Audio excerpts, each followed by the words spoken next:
Ladies and gentlemen of the media, a few minutes ago, I signed a directive declaring a high-profile person a fugitive from justice. This person is wanted by the OSP to answer charges in respect of several cases, including the following. 1.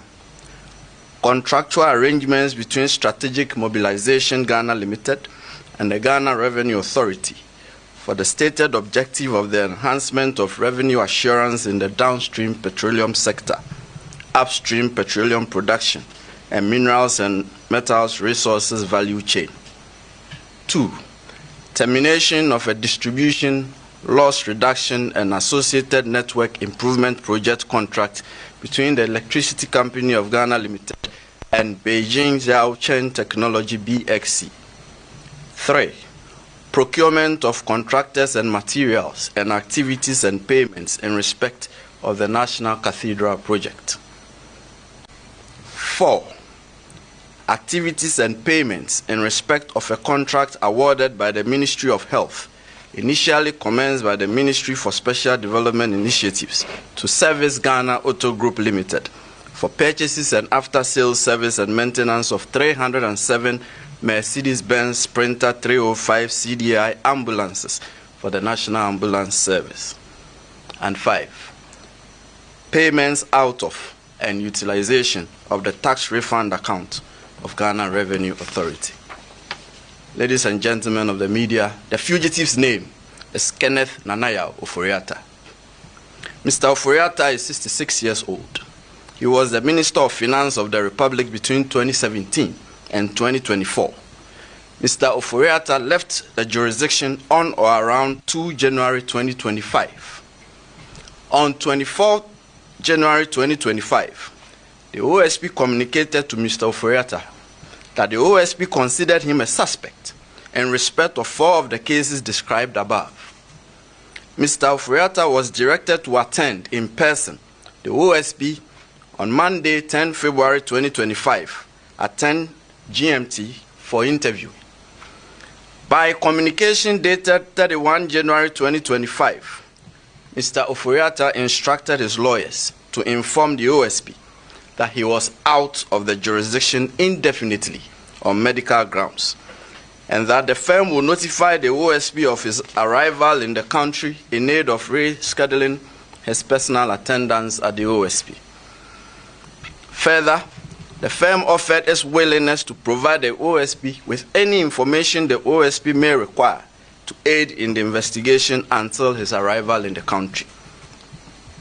Then on 5 February 2025, the OSP responded to Mr. Ofori-Atta, copied to his lawyers, that the OSP did not need or require notification from his lawyers of his arrival in the jurisdiction. The OSP acknowledged Mr. Ofori-Atta's lawyers' gracious offer to provide the OSP with information in aid of the investigation. However, and this is important, the OSP insisted that Mr. Ofori-Atta's personal attendance at the OSP was required.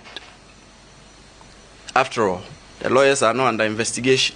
I don't need lawyers to answer questions on your behalf when you are being investigated. The OSP declined Mr. Ofori-Atta's request to be away from the jurisdiction indefinitely on medical grounds on his say-so.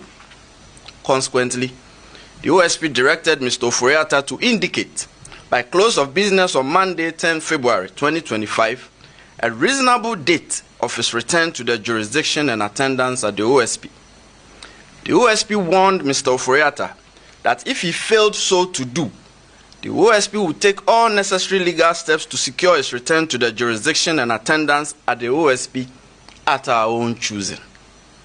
Subsequently, by communication dated 10 February 2025, that is just Monday, Mr. Ofori-Atta's lawyers transmitted to the OSP a generic letter procured by Mr. Ofori-Atta purporting to be from a doctor in a foreign jurisdiction, stating that Mr. Ofori-Atta had been seen and evaluated, and that he was undergoing further testing and management and possible surgical intervention at an indicated future time.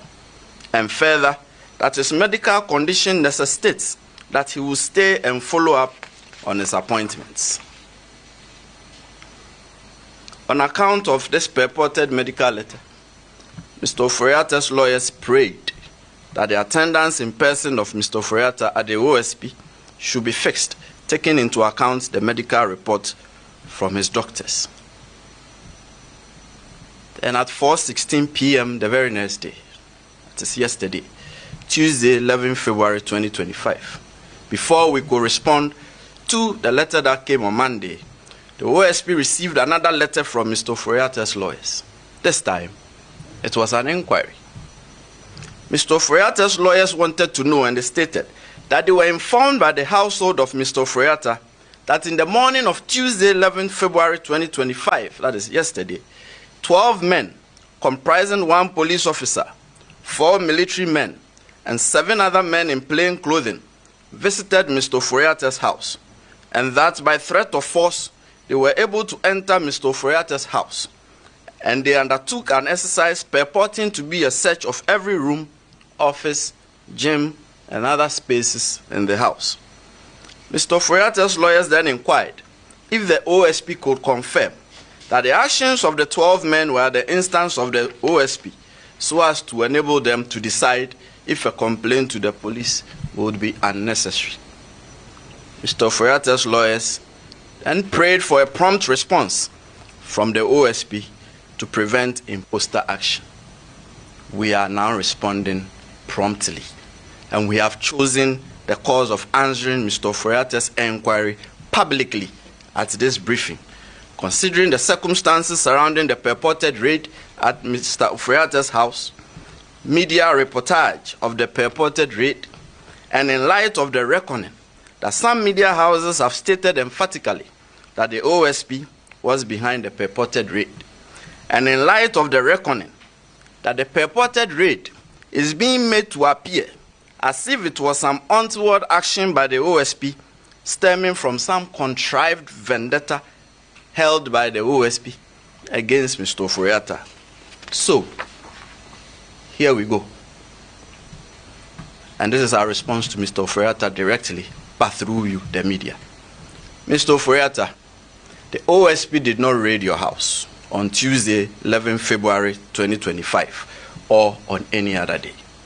Mr. Ofori-Atta, the OSP did not cause any persons, however uniformed or bedecked, to raid your house on Tuesday, 11 February 2025, or on any other day. Mr. Ofori-Atta, that could not have been the OSP, and that is not our style. If the OSP enters your premises, you will not be in doubt as to whether it was the OSP that had come there, and your lawyers will not have cause to do an inquiry ascertaining whether it was the OSP. We have our unique methods of conducting searches, and we have uniquely designed insignia identifying ourselves, and not just by a statement that we are from the OSP. This is one such main insignia. A person cannot just show up and say they are from the OSP. It's cheap. Anyone can say that. But when the OSP enters your premises, you will definitely know by our insignia, our methods, and the way we identify ourselves that this is the OSP. As to state that the purported raid on Mr. Ofori-Atta's residence was staged, or at best, an imposter action in an attempt to court disfavor for the OSP and to derail the investigation. You know us very well. The OSP is never deterred by such occurrences, and the investigations will continue as by law prescribed. These occurrences and the OSP's intelligence, which will not be revealed at this time for fear of compromising the investigation, are very instructive as not to put premium on Mr. Ofori-Atta's alleged imminent peril should he travel back to the jurisdiction.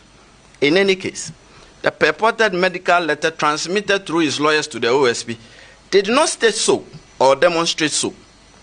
The OSP is unconvinced that the purported medical letter transmitted by Mr. Ofori-Atta through his lawyers to the OSP represents a medical report to the effect that Mr. Ofori-Atta is incapacitated or is so sickly and invalid to the extent that he is physically unable to return to the jurisdiction without imperiling his life. No serious law enforcement agency, and certainly not the OSP, will be convinced that the purported medical letter stops it from demanding the physical appearance of Mr. Ofori-Atta before it in the described circumstances.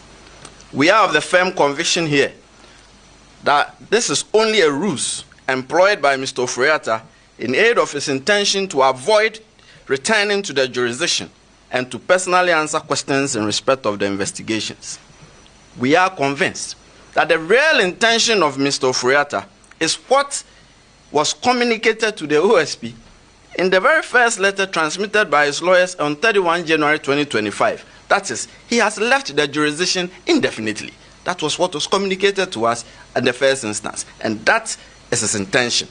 He has no intention of willingly returning to the jurisdiction. That much is clear to us. Consequently, ladies and gentlemen of the media, the OSP declares Kenneth Nanaya Ofori-Atta a wanted person. He is a fugitive from justice. The OSP will take all necessary legal steps to secure his return to the jurisdiction and attendance at the OSP. And this is to Mr. Ofori-Atta. You have two choices. You can either return to the jurisdiction voluntarily, or the OSP will enforce your return. Another case update. The OSP has also commenced investigation into suspected corruption and corruption-related offenses in respect of the operations of the Minerals Income Investment Fund, MIF, especially regarding payments made in respect of Ejapa Royalties Limited, Small-Scale Mining Incubation Program, Quarry Value Addition Program, Asante Gold Corporation, Electrochem Ghana Limited, the Lithium Asset, that is Projected Lithium Focused Exploration and Development Corporation, Gold Asset 2, that is Enchi Gold Project, and all other investments by MIF, and funds expended on the chairman of the board of directors, the operational funds of MIF, purchase of parcel of land for intended office building, and all contracts and agreements entered into by MIF, and all publications, especially international publications by MIF. We are withholding the names of those under investigation for now, by targets 2 former officials and 2 serving officials of the fund. Third, the OSP has also commenced investigation into suspected corruption and corruption-related offenses in respect of an alleged embezzlement of 1.3 billion cedis from the Unified Petroleum Pricing Fund, UPPF, at the National Petroleum Authority, NPA. The investigation primarily targets the following persons: the coordinator of the UPPF, Mr. Jacob Amwa, NPA staff Frida Tando, NPA staff Wendy Ashon Newman, and the former chief executive of NPA, Mustafa Abdul Hamid. Lastly, it will be recalled that in the last quarter of 2023, the OSP and the Controller and Accountant General's Department jointly commenced corruption risk assessment and investigation into suspected corruption and corruption-related offenses in respect of government payroll administration. It is also recalled that the assessment and investigation are especially aimed at isolating and removing the names of non-existent, ineligible, and undeserving persons from government payroll, recovering wrongful payments and unearned salaries, prosecuting persons suspected to be culpable for any offenses, and the institution and implementation of internal controls in respect of payroll processing and payment of salaries. We further recall, as you do remember, that to facilitate the rollout of the investigation and assessment throughout the country, a pilot exercise was carried out in the northern region, covering educational institutions under Ghana Education Service and the Tamale Teaching Hospital, by a joint team comprising investigators, tracers, and assessors from the OSP and selected staff of the Payroll Processing Directorate of the Controller and Accountant General's Department between December 2023 and April 2024. Ladies and gentlemen of the media, I'm glad to announce to you that after thorough investigation, the OSP is now ready to commence the prosecution of persons suspected to have engaged in such conduct. So earlier today, I directed the Director of Prosecutions at the OSP to file criminal charges at the High Court in Tamale against the following 6 persons. 1. Yakubu Tahidu, a former teacher at Balogu MA Junior High School, Yendi, in the northern region. 2. Abdullahi Abubakari Sadiq, an integrated Personnel Payroll Database Coordinator of the Ghana Education Service in Yendi, Northern Region. 3. Sami Suk, a Schools Improvement Support Officer for the Yendi North Circuit, Northern Region. Mohammed Yusuf J, one-time headmaster of the Balogu MA Junior High School, Yendi, Northern Region. Stafford Kolete Azude Barres, an Assistant Chief Accounts Technician at the Controller and Accountant General's Department, Accra, the Greater Accra Region. And Osman Isahaku, a one-time headmaster of Balogu MA Junior High School, Yendi, Northern Region. The main charges are corruption of a public officer and corruption by a public officer involving the manipulation and siphoning of funds designed as fictitious salaries from the government payroll. The identified persons would soon be arraigned before the High Court in Tamale. Thank you for coming. Any questions? Yes, sir. It's always Elton.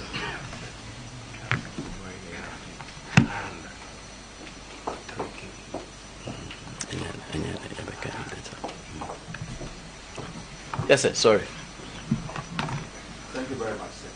So you described Ofori-Atta as activity right away from justice. You declared him wanted, meaning you've come to the conclusion and you have questions to answer regarding the investigations that you have conducted.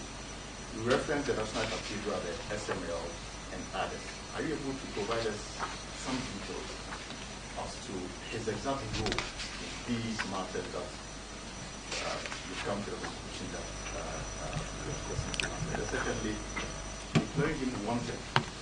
The claim here is that he is on an indefinite medical leave. And I'm wondering, I mean, is there no room to allow him access to speak rather than take the issue to declare him wanted? Let me answer. Elton, we'll carry the media along when we are ready to disclose the nature of his involvement in these investigations. When we started, it was 4, but by last week, it had become 5. So we're still opening it up.